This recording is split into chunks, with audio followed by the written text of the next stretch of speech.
Hello everyone, welcome back to the channel. In this video, we are diving into how you can play Roblox right onto your school iPad in 2025. Let's get started. First things first, you'll need to find the Roblox application on your school iPad. Go ahead and open it up. Once you're in the app, you'll see a bunch of recommended or popular games. Scroll through and just select any game that looks fun to you.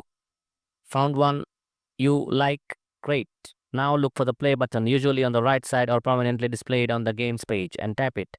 The game might take a moment to load up. Once it's ready, the game will start. Just tap play again if needed to jump into the action. And that's it. You're now ready to play Roblox just like a regular player. Follow any on-screen instructions within the game itself. Thanks so much for watching this guide. If this helped you out, don't forget to hit the like button and subscribe to our channel to see more helpful tech videos just like this one. I'll see you in the next one. As always, I have promised with the new fresh content.